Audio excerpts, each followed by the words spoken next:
war-saxaafadeed ka soo baxay xafiiska wasaaradda amniga gobolka Mudug ayaa waxaa awaamiiro kala duwan lagu soo rogay dadka ku nool magaalada Gaalkacyo iyadoo war-saxaafadeedka lagu sheegay dadka haysta hubka sharci darrada ah inay soo diiwaangeliyaan hay'adaha iyo waliba kuwa ka ganacsada magaalada Gaalkacyo.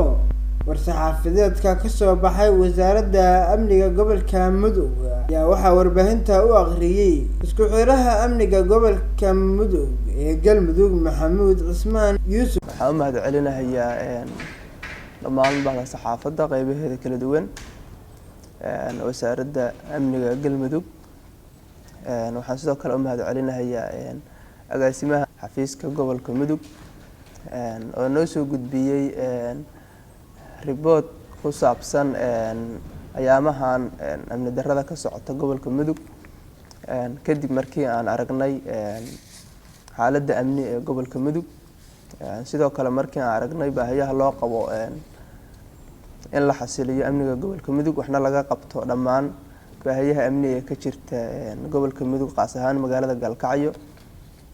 wasaaradda amnigu waxa ay soo saartay qaybteeda gobolka Mudug war-saxaafadeed amni oo ku saabsan sidii wax looga bedeli lahaa qaabka ay u socdaan dhacdooyinka ka socda magaalada Gaalkacyo. war-saxaafadeedkaas wuxuu noqon doonaa sidaan soo socota. kow waa inay isdiiwaan geliyaan dadka ku nool magaalada Gaalkacyo iyo xarumaha gaarka loo leeyahay sida hay'adaha, shirkadaha, hoteelada, dadka u shaqeeya ee security localka loo yaqaan. marka labaad waa inay soo diiwaan geliyaan dadka aan la garanayn ee ka imaanaya deegaanada kale ee ka baxsan deegaanada Galmudug oo u imaanaya shaqooyinka iyo arrimaha kale oo kala duwan ama u imaanaya booqashooyinka noocyada kala duwan.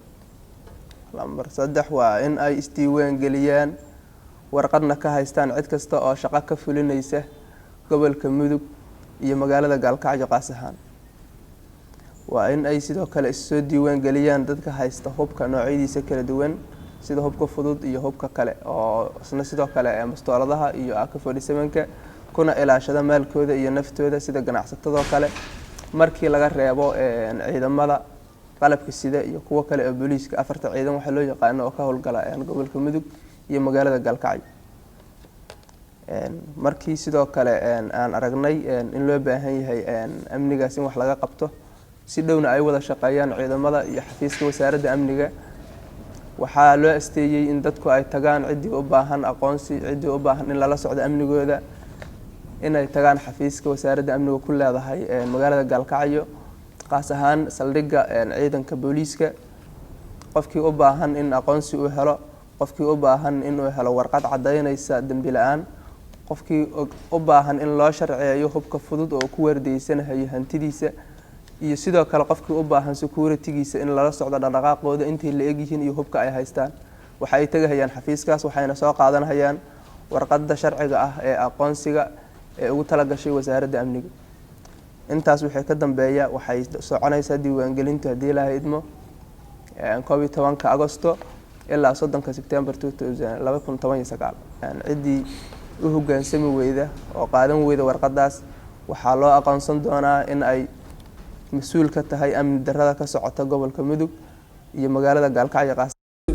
dhanka kale waxaa ka hadlay agaasimaha wasaaradda amniga gobolka Mudug ee Galmudug Barra Abshir Guuleed ayaa waxa uu sheegay in muddada kooban cidii isku soo diiwaangelin weyda ay ka qaadi doonaan talaabo waafaqsan sharciga. cid walba oo awaamirtan u hoggaansan weyso kor ku xusan waxay qaadan doontaa amni darrada gobolka ka jirta iyo timida ayada nafteedii maalkeeda ku timaada. isagoo hadalkiisa sii wata ayaa waxaa intaasi uu sii raaciyay in la bilaabi doono howlgallo ururka Al-Shabaab looga saarayo deegaanada Galmudug.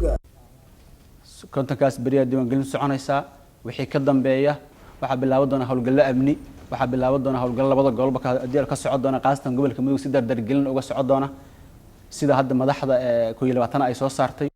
war-saxaafadeedka kasoo baxay wasaaradda amniga gobolka mudug ayaa waxa uu ku soo aadayaa xilli bilooyinkii ugu dambeeyey magaalada gaalkacyo ee xarunta gobolka mudug ay kusoo badanayeen dilalka qorshaysan ee loo geysanayo saraakiisha iyo oday dhaqameedka. maxamed cabdiraxmaan soomaali, TV-ga CNA, gaalkacyo.